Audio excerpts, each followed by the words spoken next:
안녕하세요. 동화 읽어주는 남자 이정명입니다. 오늘도 어른들을 위한 창작 동화 바다를 모르는 소년을 이어서 보내드립니다. 동화의 내용은 유치원에 들어간 아이가 겪는 큰 세상입니다. 오늘은 그 6번째 시간입니다. 지난 줄거리입니다. 유치원에 들어간 5살 수민이는 친구들의 인사를 제대로 받아주지 않자 기운이 빠져서 집에 돌아왔습니다. 수민이가 막 잠이 들었는데 수민이의 그림자가 나타났습니다. 그림자는 수민이에게 유치원 운동장보다도 한참 큰 바다를 보러 나가자고 말합니다. 사실 그림자는 수민이의 속마음이었습니다. 수민이도 바다는 보고 싶었지만 내일 유치원에 늦을까봐 걱정이 되었습니다. 하지만 그림자는 바다만 잠깐 보고 오면 된다고 말해 수민이도 바다에 가기로 합니다. 바다로 가는 길에 달림을 만나 이쁜 바다에 대해 듣기도 합니다. 수민이와 그림자와 달림이 바다를 향해 가는데 뒤에서 누군가가 막 달려옵니다. 그것은 코가 큰 도깨비, 콧개비였습니다. 콧개비는 아이들한테 재미있는 이야기 냄새가 나서 달려왔다고 말합니다. 자신의 코는 재미있는 이야기 냄새를 잘 맡는다고 말합니다. 그렇게 수민이는 그림자와 콧개비와 함께 바다를 향해 갔습니다. 아이들은 항구에 가서 조명이 화려한 배들을 봅니다. 모두 처음 보는 멋진 풍경이었습니다. 멋진 배를 보던 아이들이 배 안으로 들어가서 세발 까마귀를 만납니다. 그림자는 세발 까마귀가 선장의 모자를 쓰지 말라는 경고를 무시하고 수민이에게 선장의 모자를 씌웁니다. 모자를 쓰자 수민이는 5살 아이에서 10살 형아처럼 되고 배는 스르르 바다를 향해서 나갑니다. 세발 까마귀는 걱정을 하면서 항해에 필요한 것을 빨리 준비하라고 말합니다. 아이들은 부지런히 항해에 필요한 것들을 찾았지만 한 가지는 찾지 못합니다. 또 그것이 무엇인지도 아무도 모릅니다. 어쨌든 수수께끼 같은 그것을 아이들이 찾아야 한다고 합니다. 선장의 모자를 쓴 수민이가 탄 배는 미끄러지듯이 바다를 향해 나아갑니다. 달빛이 비치는 바다는 금빛으로 빛났고 아이들은 평화로운 바다에 놀랍니다. 하지만 시간이 흐르자 수민이는 집에 가고 싶어 걱정을 하게 되고 그림자는 바다가 좋기만 합니다. 따라온 콧개비도 재미있는 이야기가 난다고 하면서 좋아합니다. 그러나 구름들이 다가와 폭풍우가 다가오니까 빨리 집으로 가라고 말합니다. 구름과 바람, 센 바람 등 바다 가족이 몰려오기 시작하더니 아이들의 탄 배는 천둥 번개를 동반한 폭풍우 속으로 빨려 들어가고 맙니다. 그런데 어쩐 일인지 코가 큰 콧개비는 무서워하지도 않고 코를 벌름거리고 있습니다. 그렇지만 수민이는 바다가 무서워졌습니다. 아이들은 무서운 폭풍우 속도 헤치고 나갑니다. 폭풍우를 헤치고 나오자 세발 까마귀가 수민이에게 칭찬을 합니다. 폭풍우 속에서도 수민이가 배 키를 놓치지 않고 잡고 있었기 때문입니다. 그러나 잠시 잠잠하던 바다에는 거인들이 몰려온다고 합니다. 재미있는 이야기 냄새가 난다고 좋아하던 콧개비도 지금은 긴장을 합니다. 안개 속에 다가온 거인은 배를 마구 두드립니다. 하지만 까마귀가 그게 무엇인지 이내 알려줍니다. 안개 속에서 배가 부딪힌 것은 거인이 아니라 암초라고 알려주면서 나침반을 가지고 배가 나갈 방향을 알려줍니다. 어려움이 계속될수록 수민이는 집에 빨리 가고 싶어 합니다. 제7장 눈물 흘리는 북극곰. 바다가 다시 잔잔해지자 수민이는 바다 꿈을 꾼 것 같았습니다. 처음에는 금빛으로 빛나는 신비한 바다였는데 조금 전에는 배를 삼키고도 남을 엄청 큰 파도가 몰려왔었습니다. 그리고 이제 다시 배를 타고 있는 것인지 자전거를 타고 있는 것인지 모르게 바다는 조용합니다. 그리고 바다 가족들이 그렇게 요란할 줄 몰랐습니다. 그런데 어쩐 일인지 그림자와 콧개비는 바다를 무서워하지 않는 것 같았습니다. 수민이가 물었습니다. 그림자야, 너는 바다가 안 무서워? 아니, 무서워. 그럼 폭풍우는? 폭풍우도 무서웠어. 파도는? 당연히 무섭지. 천둥 번개는? 그거는 정말 무서웠어. 일어서는 바위들은? 그거보다 나는 안개가 더 무서웠어. 왜? 안개 속에서 유령선이 나타날까 봐서. 수민이는 그림자의 얼굴 표정을 보며 말합니다. 그런데 지금 보니까 하나도 안 무서운 표정이네. 나도 다 무서웠어. 그런데 우리가 안 무섭다고 생각해야 안 무서워. 걔를 무섭다고 하면 걔가 덤비잖아. 그렇긴 해. 그림자의 대답을 들은 수민이는 몹시 궁금했습니다. 자신은 지난밤에 폭풍우를 생각하면 토할 것 같이 무서웠는데 그림자는 무섭다고 하면서도 언제 무서운 얼굴을 했었나 할 정도로 표정이 밝았습니다. 그때 그림자가 다시 말합니다. 수민아, 달림이 가고 폭풍우가 올 때만 해도 무서워서 다시는 바다에 안 와야지 했는데 폭풍우가 지나가면서 한 말이 생각나 무섭지가 않아. 뭐라 했는데? 수민이 너도 들었잖아. 나는 무서워서 정신이 없어서 생각이 안 나. 그랬잖아. 폭풍우가 우리를 괴롭히려고 오는 게 아니라 바다를 뒤집고 공기를 여양을 시켜서 어떤 힘을 자연에게 돌게 해야 한다고. 그러니까 이것을 알고 나니까 폭풍우가 안 미워졌어. 그건 그렇지만 수민이도 그 말을 들은 것 같기는 했습니다. 그림자가 말합니다. 그리고 또 하나 있어. 뭐가? 폭풍우가 안 미운 이유. 뭔데? 왜 안 미운데? 내가 바다가 너무 보고 싶어 서둘러 나왔는데 폭풍우도 준비만 잘 해가지고 바다에 오면 괜찮다고 했어. 맞아. 준비만 잘하면. 수민이가 그림자의 말을 듣고 생각해보니까 준비만 잘하면 바다는 멋진 곳이라는 생각이 들었습니다. 그래서 수민이가 물었습니다. 그런데 우리는 거의 준비를 다 했는데. 아니야, 그 수수께끼 있잖아. 그거 준비를 못했잖아. 그거는 몰랐으니까 그렇지. 그런데 다른 사람들도 모르는 것 같은데? 그러지?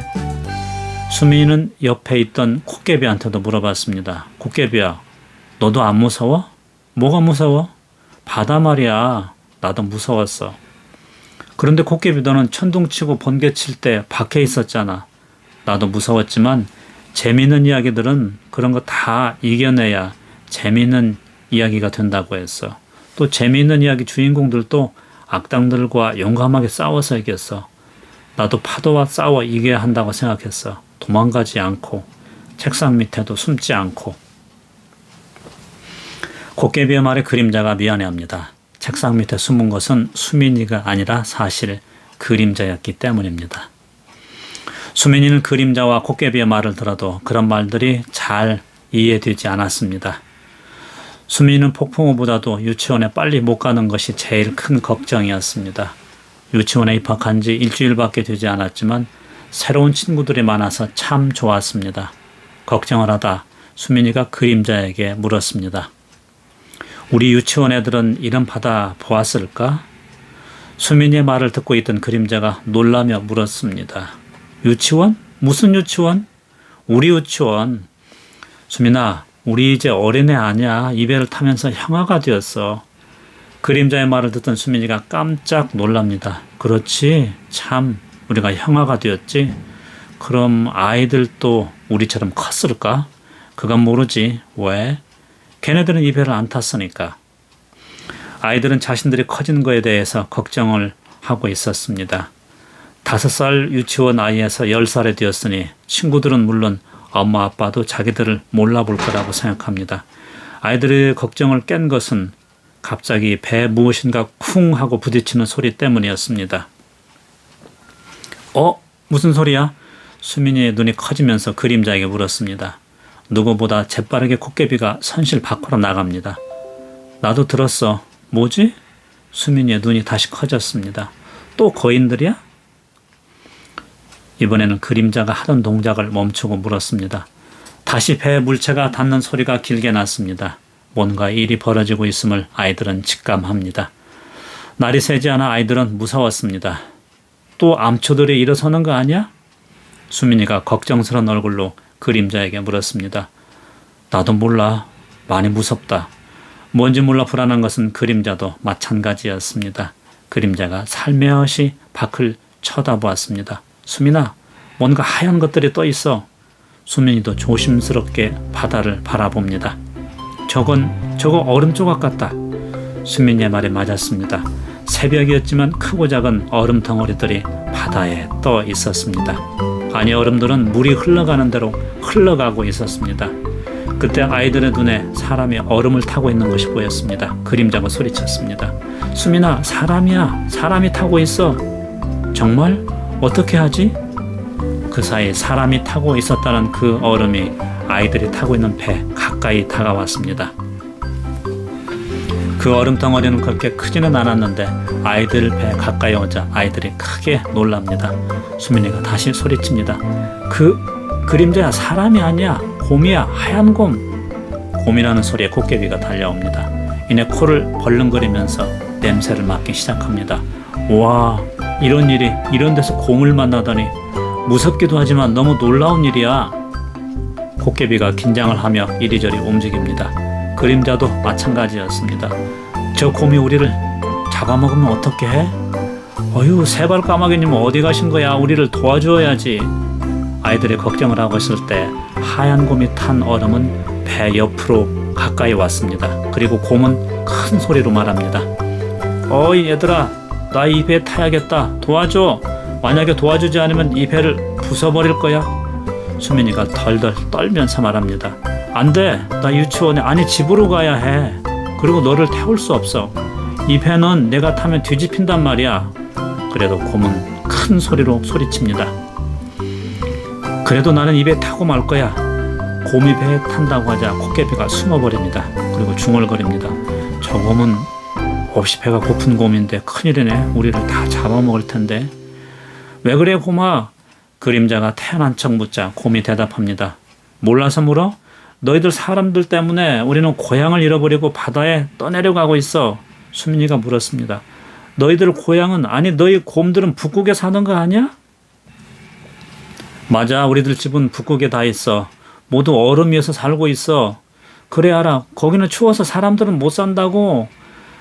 그런데도 사람들 때문이라고 하는 말은 뭐야? 곰이 버럭 화를 냅니다. 몰라서 묻는 거야? 우리는 정말 몰라. 곰은 잠시 두리번거더니 주변에 떠내려가는 얼음을 가리키며 말합니다. 저기, 저 얼음들이 우리들 집이야. 그런데 집들이 다 떠내려가고 있어. 곰들은 떠내려가는 얼음 위에서 사는 거야? 아니, 그럼 저 얼음들은 모두 한 곳에 붙어 있었는데 지금은 조각조각 깨져서 떠내려가고 있어. 누가 저 얼음들을 깼어? 곰이 버럭 화를 냅니다. 너희들 사람들이 그랬잖아. 화를 내며 말을 하는 곰을 보며 아이들은 많이 무서워합니다. 화내지 마 곰아. 우리는 어제 바다가 보고 싶어 이 배를 타고 왔을 뿐이야. 수민이가 거의 울려고 하면서 말을 하자 그림자도 거들었습니다. 맞아, 내가 바다가 너무 보고 싶어 바다에 나왔다가 이 배를 타고 말았어. 우리들은 북극이 어디에 있는지도 몰라. 그리고 너희 집이 있는 것도 모르지. 정말이야? 곰은 한숨을 쉬면서 말을 합니다. 너희들은 아이들이니까 그럴 수도 있겠다. 그래도 너희는 사람이니까 다 똑같아. 곰이 조금 달라진 걸 알고 수민이가 말을 합니다. 그럼 곰아, 저렇게 떠내려가는 집을 얼음을 빨리 붙잡아야지 내버려두면 어떻게 해? 저거는 얼음이야. 시간이 지나면 다 녹는다고. 그렇구나. 그래도 우리는 곰을 입에 태울 수는 없어. 이 배가 부서지고 말 거야. 그러면 우리는 집에 못 가. 그림자가 물었습니다. 곰아, 그러면 지금 어디로 가는 거야? 나도 몰라. 왜? 우리는 북극에서 태어나 북극 얼음 위에서만 살았지. 어느 날 보니까 내 집이 이렇게 떠내려가고 있는 거야. 나도 지금 내가 어디로 가는지 몰라. 그때 곰은 멀리 얼음들을 쳐다보면서 무엇을 찾고 있었습니다. 수민이가 물었습니다. 무엇을 찾고 있어? 새끼곰. 아이들은 몰랐습니다. 새끼곰이 있다고? 그래. 그런데 왜 같이 안 다녀? 같이 왔었는데 얼음이 녹아 떨어져 버렸어. 그럼 데리고 와야지. 바다에 오래 있으면 수영하기도 힘들어. 그럼 곰아 어디로 갈 거야? 그래서 걱정이야. 새끼곰은 배가 많이 고플 텐데 며칠을 굶었거든. 어디로 갈 건데? 나도 몰라. 지도가 있어야 하는데 너희들 배 안에 먹을 것이 있으면 좀 줘. 근데 우리도 아무것도 없어. 그 말을 나보고 믿으라고? 정말이야. 우리는 바다가 보고 싶어 나왔다가 이 배를 탔는데 배가 출발해버리고 말았어. 그리고 무서운 폭풍우를 만나 먹을 것을 다 잃어버렸어. 우리도 지금 배가 많이 고파. 배고파 화가 난 나에게 그렇게 말하면 내가 믿을 것 같아? 곰은 다시 화를 냈습니다. 수민이가 곰에게 애원을 합니다. 정말이야 곰아. 나도 너처럼 집에 가고 싶어. 사실은 나도 바다를 모르고 나왔는데 바다가 이렇게 무서운 곳인 줄 몰랐어. 곰이 말합니다. 뭐가 무서웠는데? 바다에는 무서운 파도도 있고 천둥도 번개도 안개도 무서웠어. 우리는 다시 파도가 일어나기 전에 집에 가고 싶은 거야. 정말이야? 그래, 우리도 너처럼 집에 빨리 가고 싶어. 그제서야 곰은 성질을 가라앉히고 말을 합니다.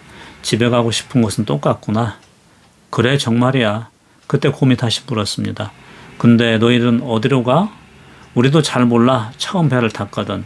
근데 넌 선장 모자를 썼잖아. 수민이가 더듬거리며 대답합니다. 나도 몰라. 어떻게 써버렸어. 지금은 어쨌든 빨리 집에 가고 싶어. 선장이 배 지도나 나침반도 없이 배를 타? 곰의 말을 듣던 그림자가 말을 합니다. 참, 우리는 지도도 있고 나침반도 있어. 그걸 잊고 있었네. 그 말을 듣고 있던 곰이 말합니다. 그럼 지도를 나에게 주어. 그렇지 않으면 난 이 배를 타고 말 거야. 지도를 달라는 곰의 말에 수민이는 잠시 생각을 합니다. 수민이는 세발 까마귀 생각이 났지만 어디에 있는지 세발 까마귀는 보이지 않아서 물어볼 수도 없었습니다. 나침반과 지도가 있어야 집에 갈 텐데 하지만 지금은 북극곰의 입장이 어려운 것 같아 주기로 합니다. 그림자가 수민이에게 귓속말을 합니다. 수민아, 빨리 지도를 곰에게 줘. 그럼 우린 집에 어떻게 가? 지금 곰에게 지도를 주지 않으면 저 배고픈 곰이 우리를 잡아먹을지도 몰라. 뭐라고? 그리고 저 곰은 새끼가 있다고 하잖아. 새끼가 있는 동물은 사나워. 그림자의 말을 들은 수민이는 걱정이 되었습니다. 지도를 주고 싶지 않지만 곰이 배를 탄다고 하면 큰일이었습니다. 할 수 없이 수민이는 지도를 주기로 합니다. 알았어, 곰아. 그래도 우리는 나침반에 있으니까 대신 이 배를 타지 말고 새끼곰을 데리고 빨리 얼음을 찾아가. 그래, 알았다. 고마워, 얘들아. 아니야, 우리가 고마워. 곰이 인사를 하고 떠나가려 하자 수민이가 곰에게 물었습니다. 곰아, 한 가지 물어볼게. 뭔데? 우리가 배를 탈 때 바다로 갈 준비는 다 마쳤는데 한 가지 준비 안 된 것이 있었어. 그런데 혹시 그게 뭔지 알아? 수수께끼야. 그럼 말해봐 한번. 태양처럼 밝거나 뜨겁지 않고 얼음처럼 투명하나 차갑지 않고 달빛처럼 신비롭지만 보이지 않고 촛불처럼 흔들리지만 꺼지지 않고 그리고 모래처럼 많지만 잡을 수 없는 것. 그게 뭐지? 수민이의 얘기를 듣고 있던 곰이 말했습니다. 무엇인지 알 것 같기는 한데 이름을 모르겠어. 사람들한테 정말 필요한 것 같은데 근데 나도 생각이 안 나네. 알았어. 나도 네가 알 거라고 생각은 안 했어. 알았어, 곰아. 자, 빨리 가. 지도 여기에 있어. 그리고 나머지 얼음이 녹기 전에 빨리 가. 수민이가 지도를 건네주자 곰은 순순히 배에서 멀어져 갔습니다. 북극곰이 떠나가자 맨 먼저 나타난 것은 코끼비였습니다. 어휴, 무섭게 생긴 곰이 수민이에게는 고분고분하네. 그림자가 수민이에게 말합니다. 수민아, 지도도 빼앗아갔는데 곰이 뭐가 고맙냐? 빼앗아간 거 아니야. 우리가 준 거지. 지도를 주지 않으면 우리를 잡아먹는다고 하잖아. 우리가 얼음을 녹게 했어? 그래도 곰은 사람들은 다 똑같다고 생각해. 아이들이 커서 나중에 어른이 될 테니까. 왜 어른들은 곰이 살도록 놔두지 않고 얼음을 녹게 했을까? 그리고 곰을 피하는 꾀도 있어야 하는데. 사실은 수민아, 나도 무서워서 아무 생각도 나지 않았어. 그림자가 수민에게 미안하다고 말합니다. 이제 곰은 어디로 갈까? 얼음이 있는 곳으로 간다고 했잖아. 우리는 지도가 없어. 어떻게 집으로 가? 우리한테는 까마귀님도 있고 나침반도 있고 망원군도 있어. 아, 집에 빨리 가고 싶다. 다시 바람이 불기 전에. 수민이는 곰이 간 바다를 바라다보고 있었습니다.